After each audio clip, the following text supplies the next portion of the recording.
सुनीता लाल चटक साड़ी पहनकर तैयार हो गई थी।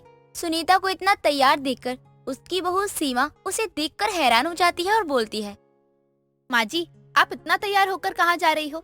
और इतनी चटक लाल साड़ी किसके लिए पहनी है आपने? आज तो आप मुझे भी मात दे रही हो। इतना बनठन के कहाँ जाने का मन है? बहू, तू क्या मुझे कम समझ रही है? अरे अब भी मैं बाहर निकल जाऊं तो लोग मुझे मुड़ मुड़ के देखते हैं, और तैयार तो मैं ऐसे ही हो गई। मन हो जाता है कभी कभी ऐसे तैयार होने का। लेकिन माँ जी, ये तो मेरी साड़ी लग रही है, आपने मेरी साड़ी पहनी है। बहू, ये तेरी मेरी क्या है? मैंने ही तो ये साड़ी तुझे ही दी थी ना, तेरी मुंह दिखाई की रस्म में। और आज तो मुझे तेरे कमरे में दिख गई है, तो मैंने सोचा कि मैं पहन लेती हूँ। तू तो पहनती नहीं है ये।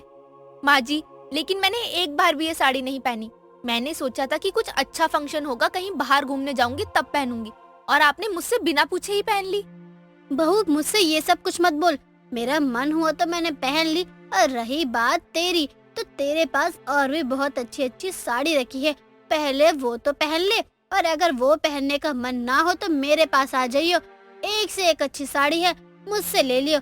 इतनी गरीब नहीं हूँ मैं कि कुछ हो ही ना मेरे पास। बुढ़िया हो गई है, लेकिन अब भी जवानी चढ़ रही है।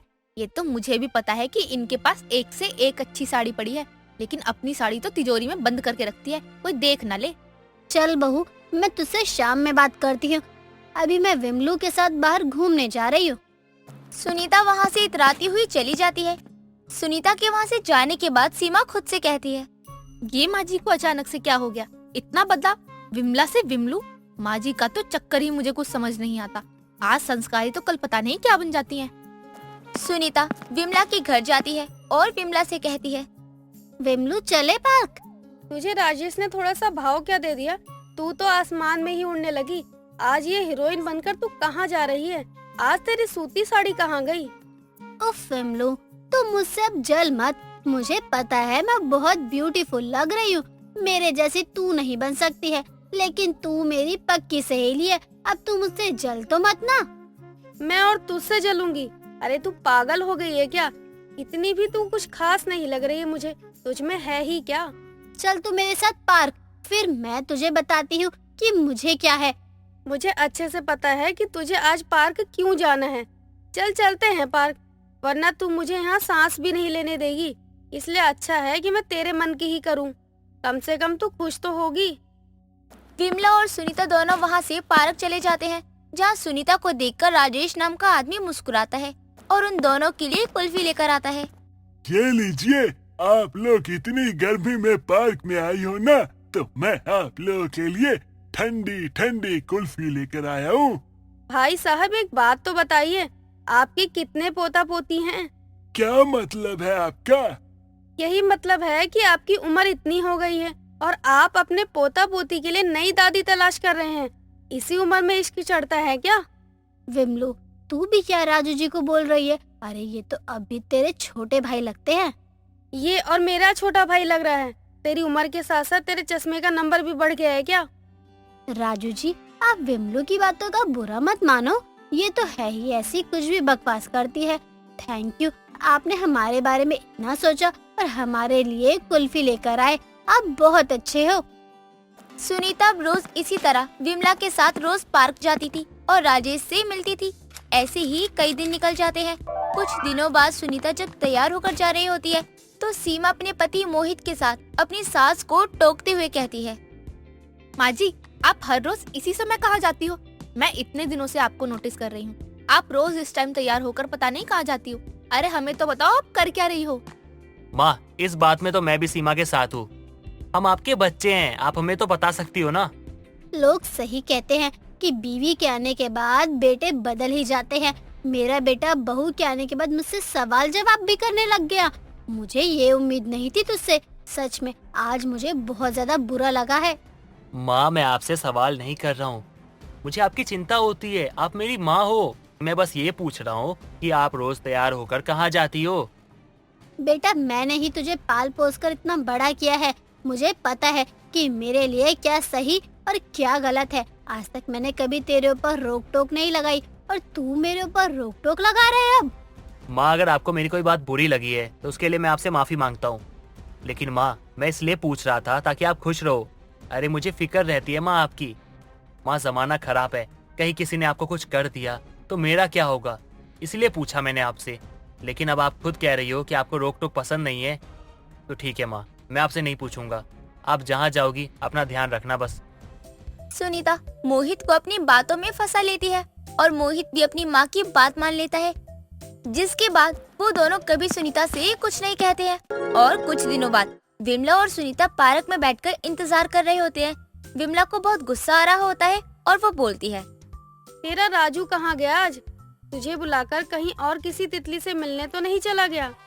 तू ऐसे मत बोल मेरे राजू के बारे में, उन्हें जरूर कोई काम आ गया होगा, तभी वो देर कर रहे हैं आने में, वरना तो मैं उन्हें अच्छे से जानती हूँ, वो कभी भी मुझे ऐसे इंतजार नहीं करवा सकते हैं। अरे तू अंधी हो गई है क्या? बुढ़ापे में तुझे जवानी आ रही है। अगर ये बात तेरे बेटे बहू को पता चल गई, कहीं मुंह दिखाने लायक नहीं बचेगी तू। तू क्या पागल हो गई है? मेरे बेटे बहू को ये सब पता नहीं चलना चाहिए।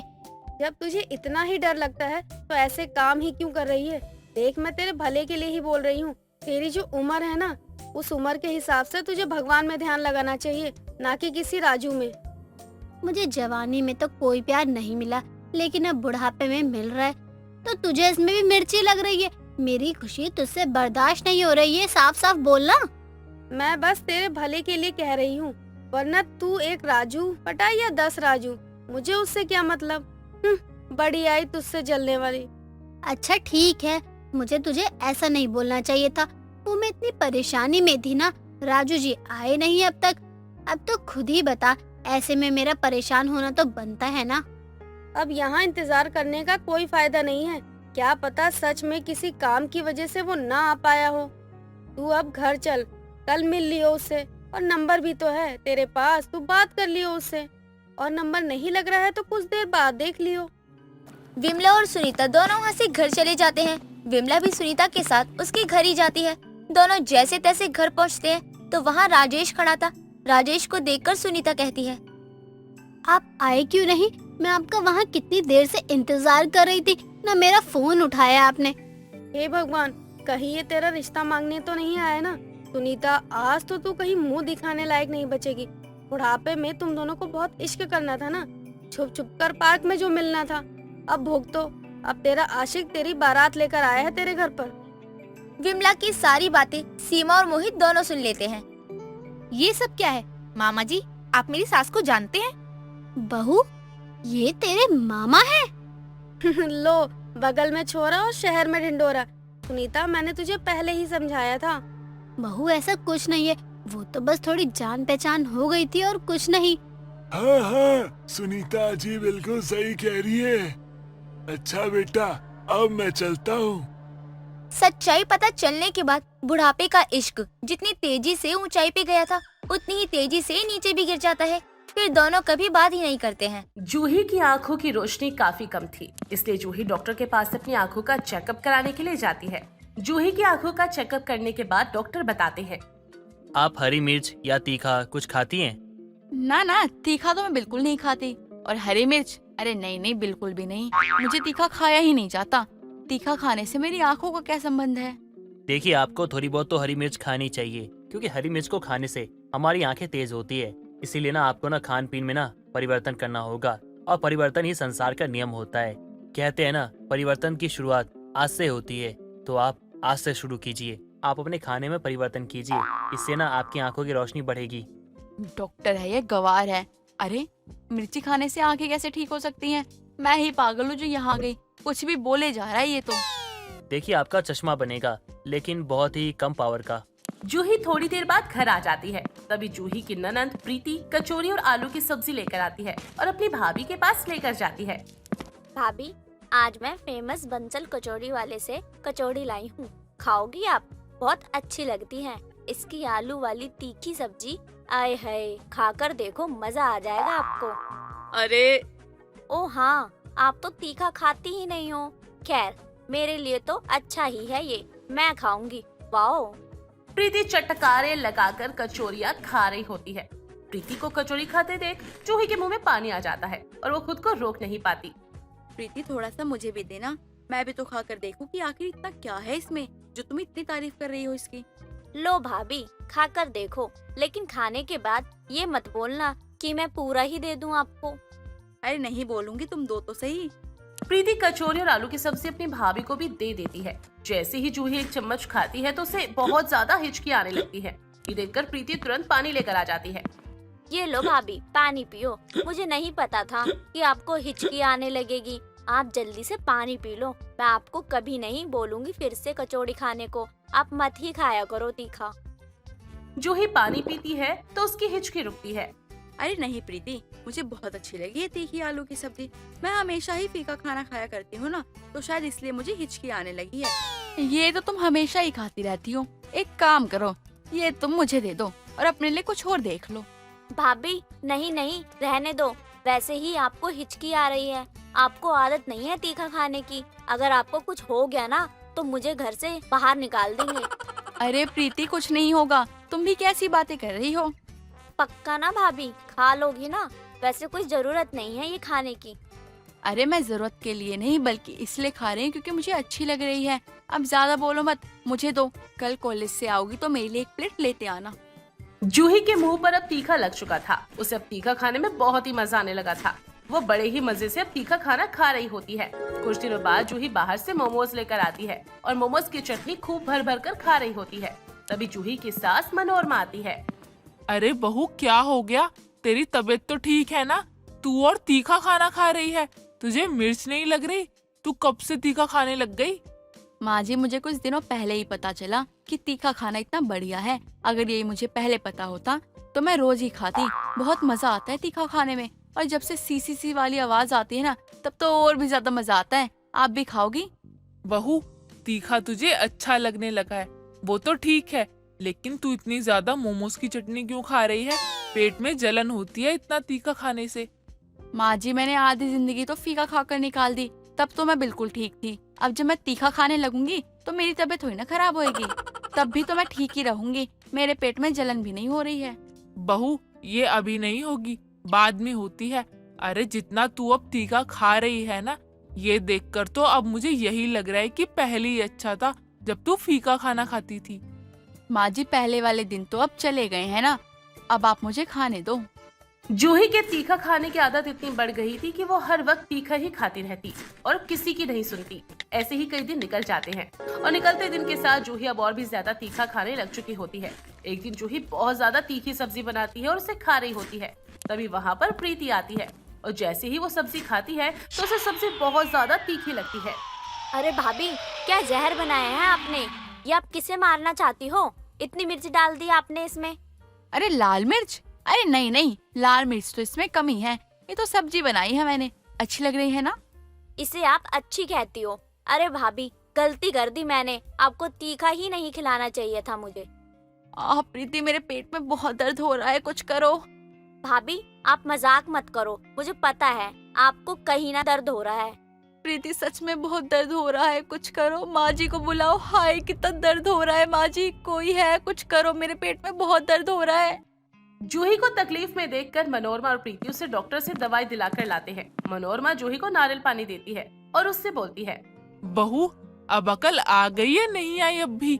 मैं तुझे पहले ही बोल रही थी कि इतना तीखा मत खाया कर। अब तीखा खाने से हो गए ना पेट में छाले। माँ, आप सही कह रही हो। भाभी ने तो हद ही कर दी तीखा खाने की। लाल हरी दोनों मिर्च खाती है, वो भी झोंक के। भाभी, अब आपको खुद का ध्यान रखना है। आपकी ये हालत हो गई है। मुझे नहीं पता था कि तीखा खाने से इतनी तबीयत खराब हो जाएगी मेरी। अब तो पता चल गया ना बहू। अब तू बस तीखा बिल्कुल छोड़ दे और पहले की तरह फीका खाना खाने लग जा। शरीर को तीखा सबसे ज्यादा नुकसान करता है।